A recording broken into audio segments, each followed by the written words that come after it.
Hey,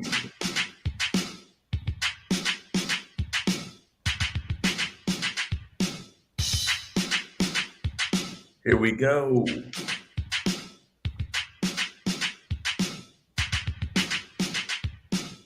What's going on, the Real Deal Sports Show family? What's happening?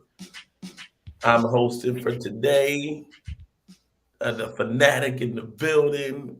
But man, it's been a little bit off last week. Not off, just had to do some work on campus, but glad to be back this morning. Sports of all sorts. We got, of course, backspin on the ones and twos, and of course, my right hand partner in crime, my man J-GILLZ. What's going on, J-GILLZ? Good morning. How you feeling? Hey, good morning, Fanatic. Fanatic holding it down today for the rad, man. Man, much appreciated, Fanatic. We here, man. We here, Rochester. What up? Good morning. You know what I'm saying? Great week in sports. Football's finally back. Training camp vibe. So you already know the deal, man. We about to get to it. Yes, sir. Yes, sir. So yeah, we're excited for the day, man. Getting back. I know the Radman, I think, is on. We all were traveling this week, coming back from Mexico. So getting back into the real world. Oh man, there's been a lot of good sports I just been catching up on in the last 12 hours since we've been back in the country. So Jay Gill's ready to connect and really to make sure we talk about it. Because as always, we're not telling you what we heard when we talk here. We Mm-hmm. are telling you what we know. Again, thanks for joining the Real Deal Sports Show. As we always do, dedicate, always got to show love, making sure that we do. Buffalo 10, we're always going to dedicate the show to you. Yes. As Radman would say, the dastardly act, Mm-hmm. that horrible. Again, I always can just relive it. Literally, I remember spending my first refund check at that Tops, getting Wow. the good old T-bone steak, man. You know I had it with some cheese, eggs, and Welch's grapes, man. I really True. thought I was big balling my during college years, man, my sophomore year. So the dastardly act, Buffalo 10, we will always, always, always show you love. So, hey, man, we're gonna jump right into it. I know we're gonna pay some bills in a moment, but we're gonna jump right into it. Hey, let's just talk the Buffalo Bills, man. A lot of great opportunities, man. It is Buffalo Bill time. It's football time. Smelling that end of summer, end of July training camp kind of smell. J-GILLZ, you know I'm gonna turn it over to you to pull us behind the curtain what you're seeing, because you know I got plenty of questions to see what's going on with the Buffalo Bills. Well, training camp just kicked off on Wednesday right here in Rochester, New York, St. John Fisher College on that 1 year deal. Everybody's vibrant. Everybody's just, having great spirits right now.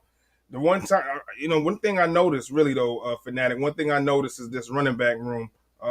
Everybody's been complaining about the Bills. Are they going to run the ball? Are they going to run the ball? This running back room looks as dominant as it has in the last couple of years. It's very strong, very versatile, whether it's Damian Harris, whether it's James Cook, who's going to have a breakout season, I believe, starting in the backfield. It's going to be phenomenal. And they got some great veterans, excellent veterans on there as well. So I just look at the running back unit and I just see that it should be very, very strong this coming year. Another thing that I noticed is this defense. This defense is looking stacked. They're very healthy. Micah Hyde and Jordan Poyer both at training camp. Damar Hamlin at training camp. Taylor Rapp, the free agent pickup from the Los Angeles Rams, is at training camp. So as I look at this secondary, I think that it's going to be very, very lethal. Obviously, the Bills are missing that big piece at linebacker with Tremaine Edmonds going to Chicago. So as I continue to look at this defense and see what they're building, I think it's going to be very, very, very well and a great unit. Um, and another big thing to me is the interview that we had saw with Stephon Diggs. Mm-hmm. Stephon Diggs claiming that water's all under the bridge. He's saying, it's like during family, you have your ups and your downs and you fight. And he said he's not forcing his way out of anywhere. He said he's in Buffalo. He's a Buffalo Bill, and he's ready for the season to go. But only time will tell as this season continues how that relationship will grow. Stephon Diggs, Josh Allen, it's a lot of pressure on. Well, it's not as much pressure, but on that relationship for them to, succeed in the postseason, which they have not had very good success at all. So it's training camp is very early, but signs are pointing at Stephon Diggs and Josh Allen's relationship, and if that's going to muster or feud into anything expiring throughout the season. Yeah, that's gonna be interesting, man. And I guess from what you see and who we know Stephon Diggs to be, do you think he's being real about it, or just be like, with family? I know at least in my family, it's always the one who every family get together. We always got to watch him. Rest in peace. That was my Uncle Dennis, man.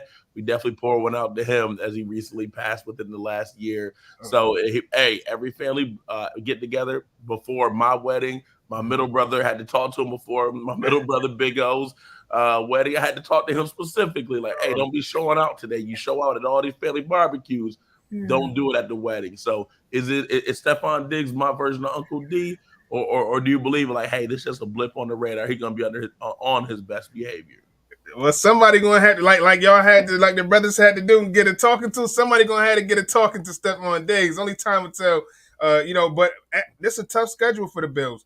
Number 1 seed, they got some tough games. Cincinnati, Kansas City, starting the season off in New York against Aaron Rodgers and those Jets. So it's going to be tough, but we'll see. I think Stephon, he'll be cool for now. But as I look at these receivers, he's the guy. He's been the guy. He's going to continue to be the guy. So he's going to want his touches. He's going to get his touches. But in the big games, in the big moments, how is Josh Allen and Stephon Diggs going to look? And I think during those times, looking at those, the continuity between those two, looking at body language between those two, that's going to be the real telling. And I think the season opener against the New York Jets, a big game in New York, huge game in New York, Monday Night Football. So I think all eyes is going to be on them, and if they're going to have to get it done. Josh Allen's going to have to prove himself to be an elite quarterback, which he is, but in the big moments, in the big time moments. And I think that's going to be the key issue here. And I can't wait for kickoff to really see how that's going to go. Hey, man, well, if we're talking to Buffalo Bills, we got to talk to the Rab, man. He still got his player shirt on, man. Been rolling like that all week. Hey, Rab, man, I want you to bring you into the conversation. I know you in and out, but hey, holla at us, man. Stephon Diggs, are you buying what he's trying to sell to us? That it's just a little family issue, or there's going to be a major issue, you think, with him and Josh Allen throughout the season? No, I think it'll only be an issue when they start losing. When the going gets tough, the tough gets going. And who's going to get going? Will Stephon Diggs put his foot up Josh Allen's behind when the tough gets going? Or what time? Because he's going to explode. He's a ticking time bomb. That time bomb only goes off when they embarrassed in a loss against a big time team like a Kansas City Chief. I look forward to the second half of the season to see what's going to happen between those guys, because hey, they should be able to win some games early, keep everything cool. But remember, it doesn't go off until he's not getting the ball and the team is losing all at the same time. You got to get this man the ball in clutch situations. You got to get Stephon Diggs the ball. If Derek Carr can get Devontae Adams the ball when he was with the Raiders, and if Aaron Rodgers could always get his top receiver Adams or some of the other receivers the ball in clutch situation, that's what has to happen with the Bills. So I'm looking forward to getting out to training camp tomorrow. Hopefully, getting back. These airlines are brutal, y'all. Man, they do what they feel like it. Man, been here at the airport since 2:30 in the morning. Man, been here since 2:30 in the morning. This is unbelievable, man. All the people that's just there waiting and looking, and I just looked at the board, delayed again for another half hour. I'm like, come on, y'all, man. This is.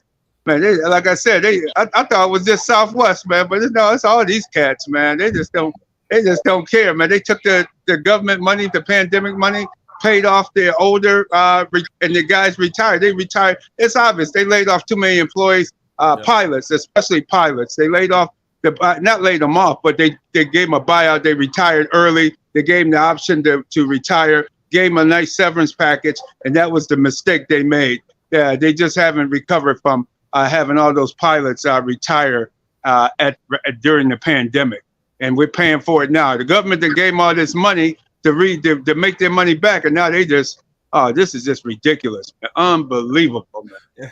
Unbelievable. Man, Rabbit, you about to have me go off for the next 45 minutes about that, man. This is, man, the travel game, man. Those the biggest gangsters there are in the world these days, because they don't even care. They don't even want to put you in hotels, got you sleeping on floors, and wake up the next day and tell you still delayed, man. And you might not. And they just hit you with the Michael Jordan over Craig Elo. the little shoulder shrug, like, what you want me to do? Hey, just you got to get home, and they just want us to just shut up and they just take whatever's going on and keep it moving, man. Come on, these airlines the biggest gangsters. Biggest gangsters. And I hope one of our regulars that listens to the show every week, David Burns. Glad to see you with us again, David Burns. You're very consistent. I'm glad you're with us. Hope you're not traveling right now, and I hope anybody not traveling right now, because this is ridiculous out here with the airways. But David Burns always has some good questions and things for the show and keeps us on our toes each week. So, David, we really appreciate you listening each week to Real Deal Sports Show. Yes, indeed. And you talk about the Bills. Let's see what training camp's going to transpire. And I love Sean Payton. Sean Payton told you what a disgrace it was to follow Nathaniel Hackett. He said he wasn't even he really said this guy was the worst coach in the history of the National Football League. That's what he told our main man, Jared Bell, in an interview that's done gone viral, that done blew up because of all the comments he made, disparaging comments about Nathaniel Hackett. And this showed you that he wasn't competent. He was not competent to be an NFL head coach. And that's what Sean Payton was saying, and saying what the rules and how he set up the Denver Broncos organization was like a high school cat, man. It wasn't even professional. Yeah. Had the players eating with some of the executives. Some of the executives would come down to the mess hall where the players would be having their lunch and things. And that should never happen in that type of situation. The players have a separate place off to themselves, not with executives from upstairs coming down and can come in and have lunch with you at dinner or whatever. I mean, that sounded like hey, if Sean Payton telling you all of this, that means it was a real circus there, and he's been cleaning it up step by step. He's probably shocked at all the stuff he has to do off the field before he even can coach the football team, because it was so messed up off the field. Training, weightlifting, the whole 9 yards. I definitely heard a little bit about that. So we gonna see. Sean Payton said he had his Fox hat still on. He wanted to let people know, like the Real Deal Sports. He want to let them know what time it was. So we all know Nathaniel Hackett. That should be one of those when people are looking at hiring, and people like Eric Bieniemy or Brian Flores or the next up and coming coach of color doesn't get a job, and some clown like Nathaniel Hackett gets it. And again, they try to hit us with the okie doke. He was supposed to get the job to lure in Aaron Rodgers. That didn't even happen. Right. So we got to make sure we up in arms. They talking about a running back summit. Hey, we're gonna touch on that. Man. There need to be a person of color coach, especially the black coach, to give them a chance to say, hold on, this hire, that can't happen when Nathaniel Hackett clown show from beginning to end. We all saw it. Didn't need other people to tell us. And now Sean Payton just proving to everybody else what we know. Again, not telling you what we heard, what we knew from the beginning. Nobody was shocked when Sean Payton said what he said. So I'm glad he put it on record, put it on wax, and really he's not running from it. Total incompetence. 1-15, but he was 1-25 off the field. I mean, what a joke, man. Got players having days off, bringing their car, all kinds of nonsense, man. This guy, he can't even, like I said, he's really a high school coach, Nathaniel Hackett. His dad was a coach. He's running on the coattails of his dad, who was a good offensive coordinator. He was a ball boy with the Kansas City Chiefs as a teenager, so he was always around the NFL. So this is one of the good old boys. That's who Nathaniel Hackett is, man. Aaron Rodgers calling the shots there with the Jets, and Nathaniel Hackett not calling no plays. Absolutely. It's totally Aaron Rodgers' show. And what did Sean Payton say? Oh, the Jets are winning the offseason, but hey, he never seen nobody win the Super Bowl who won the offseason. So that's a fact. I mean, even when we look back at last season, the Denver Broncos came up to Buffalo, came up to Orchard Park in the preseason game, and even still, right there, that beatdown that the Buffalo Bills put on the Denver Broncos showed you his inability to coach Nathaniel Hackett. He didn't know what he was doing. He didn't have any schemes to run. He third strings, fourth strings, fifth strings. Everybody on the Bills ate that game. And then in the locker room, he looked like an Adam Gase in that New York Jets press conference, not knowing what was going on. So everybody knew Nathaniel Hackett going into the season. He was just there, like Fanatics said, to draw in Aaron Rodgers. He wasn't a real coach at all. No. We let Buffalo put 51 points. I believe that. Well, you said that when we were leaving the stadium after that preseason game. We never seen such when you went to their locker room, how disorganized it was. So I can imagine if we saw how disorganized it was in one preseason game, imagine what was going on in Denver all of last season. I love it. And because, hey man, as you guys are really right on it, so true. I really want to focus now more micro level AFC East to you all as like Radman said, David Burns. Hey, appreciate, yeah, no doubt, appreciate the shout out, no doubt, no doubt. But I love what he wrote here. Diggs is on a good team. This David Burns comment. Diggs is on a good team, one of the few elite QBs in the league. Allen is still young and will get better. Good, he didn't say anything about rocks in his head. So I want to put the question out here. Which AFC East this upcoming year, which AFC East QB do you think has the most to prove this year? Tua, old Aaron Rodgers, Josh Allen, or my guy, Mac Jones? Who would you say? Go ahead, Radman, lead off, and then J-GILLZ. Well, I would say Tua, because Tua has all the weapons and everything. I think he really has the most to prove, because they really loaded up their offense and their defensive side of the ball. I think Tua has a lot to prove. If he can stay healthy, he's taking some type of martial arts during the offseason, teaching them how to fall, so he's not falling like a stunt man. Because he looked like a stunt man out there, like a rag doll, the way he was being thrown around the last few years and even in college. So he's learning how to fall. They saw what we all saw. He just doesn't know how to fall properly. He takes the brunt of the hits. They're showing him how not to take the hits. And I think he has the most to prove. Radman, that's straight up blasphemous. You're going to sit here and talk about Tua Tagovailoa with the most to prove. Last time I checked, Tua Tagovailoa was top 3 in QBR last season, ahead of Jalen Hurts, ahead of every other quarterback. Patrick Mahomes, number 1. Josh Allen, number 2. Tua Tagovailoa at 68.8 QBR, the third best QBR in the league. 6 touchdowns in week 2 against the Ravens. Not to mention his extensive winning streak along the season.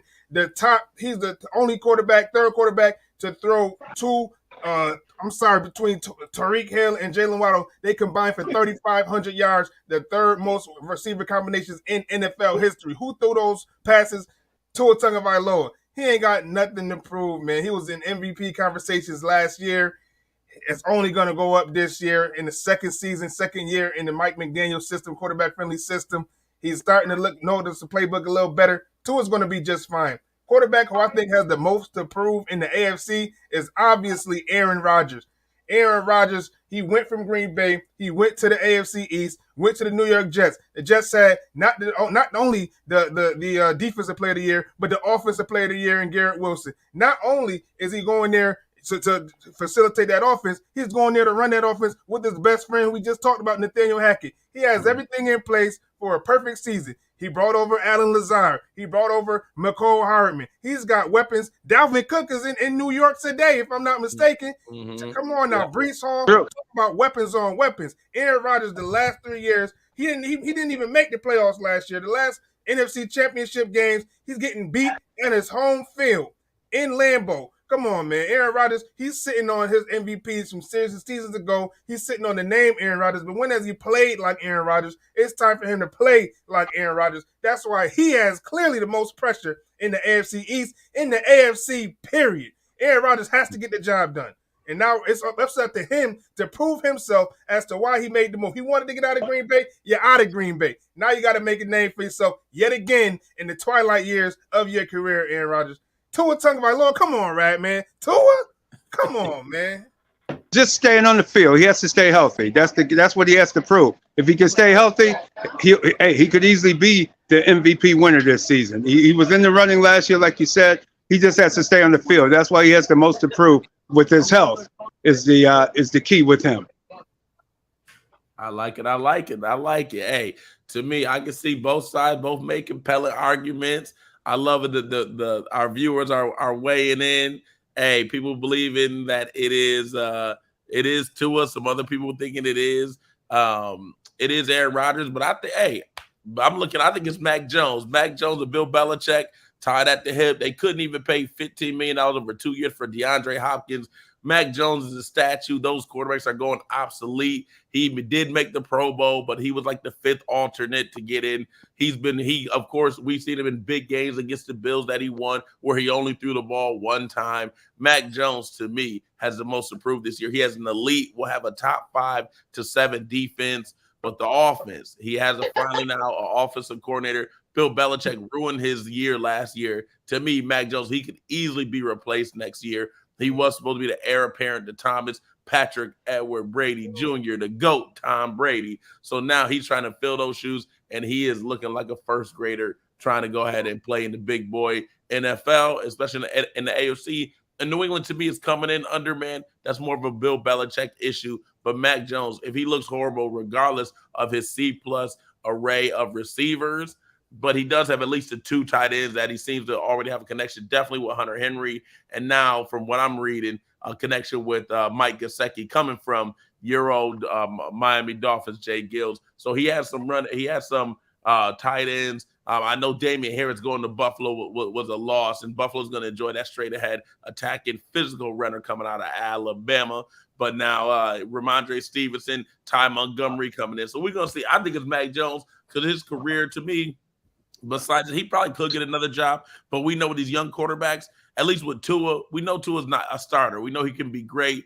We know Aaron Rodgers, he's an all-time great. Mac Jones might be a career backup, Chase Daniels type career if he doesn't get through this year successfully. So I'll put it as Mac Jones. I feel the Tua. I feel the Aaron Rodgers. Hey, but Mac Jones, to me, neither one of those players' careers is on the line. Tua's more physically, but Mac Jones is really, it could be career, it could be injury as well. But Mac Jones, mostly, it is absolutely his actual playing time to be in an NFL consistent starter, not a spot starter. Not his job, I think, is on the line to potentially, of course, I don't think as of today, he wouldn't get a second contract. The 5th-year option would get declined. So I definitely am interested to see what he does this year. What Bill Belichick has put around him is definitely not great, and it's not Mac Jones' fault. But, hey, we've seen people deliver with a whole lot less. So he's a first-round pick. We got to see what's going on, to me, with Mac Jones. Let's see what's happening with him.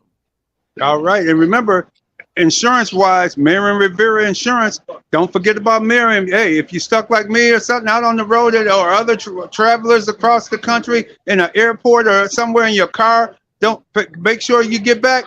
Make sure your car insurance, health insurance, life insurance, Miriam Rivera Insurance Agency can handle that for you. Right, Fanatic? What's the address and phone number that they can call Miriam Rivera for to help them save some money?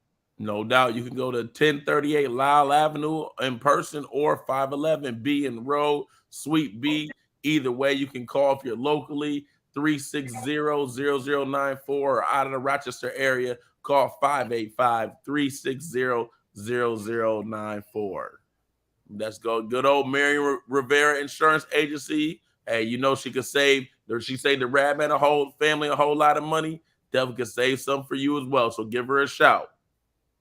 And don't forget, if you need printing service, Image Printer. That's another one of our sponsors, Image Printer. Manuel Floyd, our main man, our friend of the show. Manuel Floyd, Image Printer. Got to get some printing work done, business cards, flyers for churches, flyers because it's so hot out here. It's 90 degrees back in the Rock. Hey, you need some fans and things of that nature. I'm talking about waving fans, not the ceiling fans, not all that, but waving fans. Any printing need, Image Printer can get it done for you. And how can they follow up with Image Printer, Fanatic? You know, give a call. Same thing. Locally, 360-0132.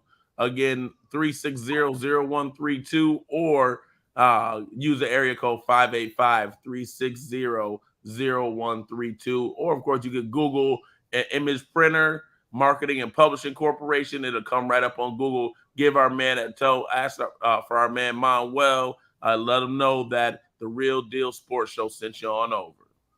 Ask him about the Real Deal Sports Show discount. He's the owner of the company. Hey, if you mention Real Deal Sports Show, ask about the discount, and I'm sure Manuel will gladly give you that Real Deal Sports Show discount.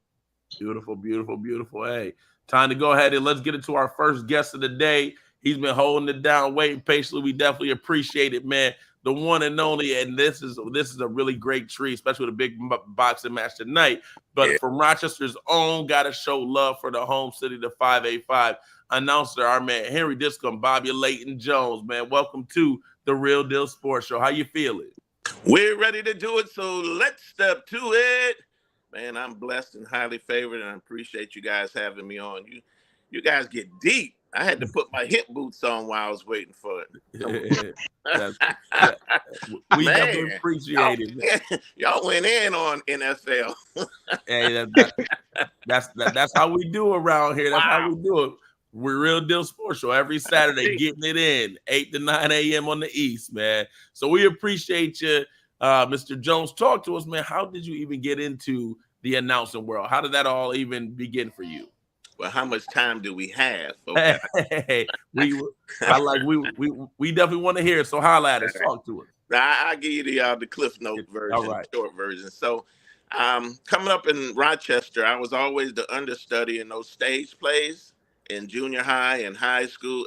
Actually, middle school first. I never got on stage, but I was always the understudy to the main character, who was always a white male. So I had this photographic memory. I could memorize the whole script and not look at it again. So they've had me behind the curtain whispering when those actors and actresses blew their lines. So when I got to DC in 1982, where I still am now, I had that urge, that itch to satisfy what I wasn't able to do coming up. So I tried other things. I tried to be an actor. I was in a play. I forgot the name of it, but afterwards the director said, "You have stage presence. I could see you playing Othello in about 30 years." I said, 30 years? I said, no. 30 years. I'm not waiting. He said, "You got to go through that pain, that angst, that understanding, that grief." I said, "No, I don't. No, I don't." So I tried something else. The ABA, the Red, White, and Blue Basketball League, they had national auditions to be a color commentator. And the closest one to me was Philadelphia. I drove there, and out of 200 people, I came in third place, right? And so I said, well, that gave me some motivation, encouragement. I said, what is it that I'm good at? And I thought about boxing. So I've been looking at boxing all my life. I went to the DC Boxing Commission with the idea to become a color commentator, and Deputy Commissioner, may rest in peace now at the time, he said, there have never been any major black ring announcers in the history of boxing. That was the epiphany moment for me. The light bulb went off. He said, somebody got to take the challenge. Why don't you try to take the challenge? And that was 1988. And here we are 35 years later. I'm considered, and I'm going to hit you with this, what I heard John Jones do after his last first round demolition. I'm the GOAT of black ring announcers. How you like that? Sir. Ain't that a blessing? Yes, it is. No doubt about it. No doubt. And you always come back to Rochester for the high school reunions and the whole 9 yards, and still come back to Rochester to see people, which is great. That's something you should say that, because actually, three things. First of all, I'll be announcing on Showtime next Friday from Bethlehem, Pennsylvania at 9 p.m. So please tune into that. And that's a story in and by itself I'm not going to go into now. But of course, they didn't want your boy to do it. But the promoter spoke up for me and said, what's the problem? He's been on Showtime before. What's the problem now? And he realized that inference was, this might be some bias, obviously. So they reluctantly allowed me to do it next Friday. But it's funny because the director told the promoter, well, tell him to stick to the script and wear a black suit. Oh, really? Yeah. I always wear a black suit. Where you going with this? Yeah. Stick to the script. Bit is probably, we want you to be a clone of those, Caucasians. But, my flavor going to show through anyway. So, I'll stick to the script. No problem. The second thing is I'll be in Rochester August 19th as the MC for the Clarissa Street Festival. Oh, nice. And on the main stage, introducing the acts, the entertainment acts. What I would like you gentlemen to do is to come through so I can introduce you on stage and give you some free pub for the Real Deal Sports Show if you want. Absolutely. So that's definitely August 19th. And the third thing is I'm the chairperson for my high school 50th reunion, which is going to happen next August 2024 to coincide with the Clarissa Street Festival. And the venue is La Luna on Brown's Race. I don't know if you're familiar with it. But, Beautiful spot. Beautiful spot. that's what they tell me. So yeah, we gearing up for all of that, man. So got a lot of things on my plate, thank God. And I'm just trying to feed some other people as well. Love. Ab- Love. Absolutely. It's always a pleasure having you on the show. But also with that card next Friday, who's highlighted on that showbox on the Yeah. Showtime card? Well, now it's Showbox, and they like to focus on the young guys, the next generation of fighters who can become champ. So the main event is actually a guy from DC. His name is Jordan Short Dog White. You're gonna like him. I think he has the goods, to become the next champ. He's kind of in that Boots Ennis mode. I don't know if you know that name, Jerron Boots Ennis out of Philadelphia. Yep. He's the next one. After Spence and Crawford tonight, Boots Ennis is the next one as well. And Jordan Short Dog White is in that same mode. Beautiful. So, all right, so what are you predicting? Because I know he's fighting Erdison Garcia in the main event. How do you see that fight going over? Sound like you already got a decision, but I'm gonna let you speak on it. I'm impressed that you knew who the opponent was. Hey, I always do my homework. That's I why you come to see. Real Deal Sports Show. Come on now. Kudos to you, my brother. Yes, sir. Well, of course, I'm gonna have to go with the hometown guy, my adopted hometown guy, and that's Jordan Short Dog White. I knew him as a teenager, so I've seen his progression, and the sky's the limit for him. And he has the goods. He has all the toolkit, and his tools in his kit to become champion. So I think it's only a matter of will, because he definitely has the skill. So I'm gonna ride with him for sure. Beautiful. Okay, hold on. I know Rabbit want to jump, but I got to hear it real quick before talking on the professional. We finally get the mega fight tonight. I'm telling you, hey, we're in New York City now. Fingers crossed, man. I'm like, airline, don't do us dirty. We getting back to Louisiana today. I need to be home by about 10 o'clock Central Standard Time because Earl Spence, Terrence Crawford, I done paid my money for it. I'm looking for a big fight tonight. I'm going with Crawford by decision. Neither one has even been knocked down. Mr. Discombobulating Jones, what do you see for tonight? How do you see the fight going, and who do you think will win tonight? Well, you're definitely on point. I actually flew out to Omaha, Nebraska back in December for Crawford's fight. I was trying to meet the CEO of Black Prime, that promotion that was behind him. Nice. I never did meet that CEO, but I spoke to Zab Judah, who said, "Hey, Jones," he said, "I run Black Prime." Well, as it turned out, Zab Judah was just running his mouth. Now, let's call it like it is. When I followed up on, with him, he said, "Oh, well, they like Lupe Contreras. Now, this is Black Prime, but you got a Hispanic ring announcer calling it Black Prime." Wow. And here I am, the most prominent Black ring announcer who could have brought you revenue and viewership, ticket sales, PR, the whole nine, but you don't want that. Oh, they happy with the Hispanic ring announcer. He's a minority. That's what Zab told me. I said, "A minority, Zab?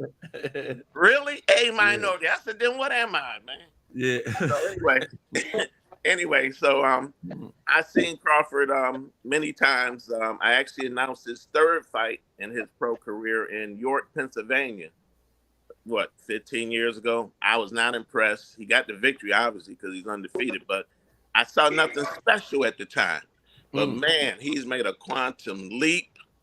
So certainly I've seen how he's progressed. He's matured. He lives that life. Now, Spence gets in shape. Terrence lives in shape. And I think that's going to be the difference tonight. Prior to the car accident that Spence had, he was kind of untouchable for real, but he's lost something. I don't know what it is exactly. Maybe the fast twitch muscles. And plus he has an eye condition, if you notice. Had a lacerated retina. So all things considered, but Terrence's ability to seamlessly go from orthodox to unorthodox with power, conditioning. He's been salivating, waiting on this thing for years. They always said, "Oh, it's this, that, and third excuse. Go get a title." Well, he became undisputed. So I think he has a chip on his shoulder, a whole lot to prove. Having said all that, I'm going with Terrence Crawford by unanimous decision. Beautiful. Beautiful. J-GILLZ a rad, man. Yes, indeed. You said it all. And I saw the same thing. I said that we had another boxing analyst on last night, our regular guy, the Big O. And he was saying, and I was saying, Earl Spence just seemed to me that he lost something from that car accident. He looks good. He's still good, but it's something. It just seems like he lost some type of, it's something I can't put, like you were just trying to describe it. It looked like he lost some type of zip or something. After that. Something. And that was a critical accident. That was a very serious situation. Oh, he's blessed beyond measure. Yeah. You know, instead of praising God, he said, not even a car accident could take me out. I'm like, brother, it wasn't by your might that you still here 16 times with no sunroof. I mean, with the sunroof missing. Yeah. Come on, man. And Crazy. the thing about it is he was drunk as a skunk. You know that, right? 4 o'clock in the morning, fast. doing 180 in the Ferrari down the street. And because he flipped over and wasn't wearing the seatbelt, it ejected him. And that's why his life was saved, right? But the thing about it is, and this is what Terrence Crawford said, he said, oh, he likes that brown liquor, that Hennessy, Jack Daniels. I'm going to test that liver. The only way to drink it. Nah, let me stop. Well, we can do that, but not a fighter. Not at all. That gets that liver soft. And Terrence said, I'm going to test that liver. So, let's see. But we will see. Mr. Jones, I did have just two quick ones. Two quick ones. And forgive me, I don't believe, I've been doing a lot of listening. I don't believe you've answered these. But for one, how did you get the name Discombobulating Jones? And for two, what's the biggest fight that you were able to announce that you were able to be a part of? Yeah, no, we did not answer those questions. They were never asked. So thank you for doing it. So I was always into words. I read the entire dictionary in high school. My senior year, my sister Albina gave me a thesaurus. She said, "You really into these words, so you better know as many words as you can. So when people try to use them against you, you'll be forewarned and forearmed." So I was looking at a fight on TV, and it was a color commentator, right, the most renowned one, if not the best one, who used to talk like this. And he said, "Never in my unprecedented ring experience have I ever seen a fighter so utterly discombobulated." You know who that is, right? Howard Cosell, the one and only. Absolutely. So I ran to the dictionary, and it wasn't there. I went to that thesaurus. I said, ooh, that's a powerful word to render senseless, completely upset the composure of. I said, wow, that's exactly what he did to do. So in my experiences in life, I could have been discombobulated, ED, but thanks to God, turned all that around. So I'm the one that's doing the knocking out and rendering my adversaries and adversities senseless. So I started calling myself Discombobulating for two reasons. First one, what I just told you, to turn things around. The second one, to get the sports writers and the media attention. And so it's worked over the years. So, thank God it's working. I'm about to use that in my thesaurus. I got to add me a nice middle name or something. Absolutely. And the second part to the question, the biggest fight that I've announced, it had to be a local guy from D.C. by the name of Mark Too Sharp Johnson. I don't know if you know that name, but he's the youngest person in the International Boxing Hall of Fame. Wow. First African-American to win the flyweight title. He put in his contract with ESPN back in 1988. Nope, that's not right. I started in 88. 10 years later, 1998, he put in this contract for me to be his ring announcer. So the day before the fight at the weigh-in, he told the production people, he said, this is going to be my ring announcer tomorrow. They said, oh, no, we bringing in our own guy. He said, no, you signed off on the contract. He had handwritten it in. Sometimes you got to be slick because the ends justify the means, right? Yes, sir. And so he showed it to them, and they said, "Oh, okay." They knew they had been duped. And so the lead guy, he said, "Okay, Jones, okay, well, we're gonna be at ringside with cue cards for you." Nobody's ever at ringside with cue cards for you. So they just set me up to fail for real. So I stayed up all night to get it right. I rehearsed, and you know the adage, practice make perfect. That's only part of the truth. The whole truth is perfect practice makes perfect. Wow. So I practiced perfectly all night, and it came out perfect. And the promoter was so impressed. May he rest in peace now. Cedric Kushner from New York. And he came up to me afterwards. He said, Mark stopped the guy in the first round. That's how we knew how great he was, pound for pound. And the promoter came up to me. He said, this was spectacular performance. I said, yeah, Mark is like that.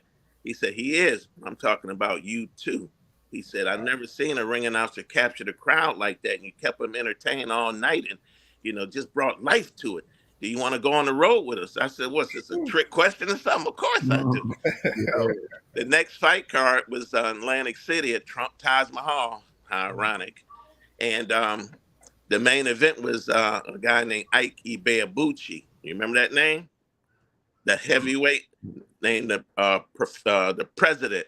He got railroaded in Vegas with a prostitute, and he never fought again. But he was the main event that night. Mark was the co-feature. And so, you know, it was upward trajectory, you know, ever since then, even though I've still had my challenges in this position. But we started filming a documentary last month. So that's going to be out by February. And I'm certainly going to bring it to Rochester to premiere it. So I'm going to give you guys the first scoop. Beautiful. Nice. Beautiful. Hey, man. Excellent. That is, that is, man, the legend right there, man. Hey, make sure you check him out. Check him out on Showboxing next this coming Friday now. Friday, August 4th. Yes. Check him out, Jordan White, a big-time fighter from the DC, the new home of the one and only, the legendary, the bad. I got to work on my notes. Too much Mexico, man. Bad. Get my Henry Discombobulating Jones, man. So check him out, see him live in action. Perfect practice makes perfect. You want to see perfection? Check him out next Friday night, man. Showboxing. Mr. Jones, appreciate you coming on Real Deal Sports Show. You know, anytime you want to come on, this is your parking spot. Pull up on us. We always got a time for you. Appreciate you coming on. Appreciate you. And when anybody needs to get their sports feel, they need to come on The Real Deal. Hey, let's talk about it, man. Have a blessed day and weekend, everybody. Thank you, man. All right. Thank you. We'll see you on Showtime this coming Friday, August 4th. Can't wait to see it. Thank you, G-Rat. Appreciate you. Bye-bye. All right. And Willie Washington said hello as well. Willie Washington Sr., that is. Hey, tell Willie he is for his hair in high school, he used to have it fried, dyed, and laid to the side. He was a we certainly Willie was a pimp. We will take care. All right, Fanatic, go ahead.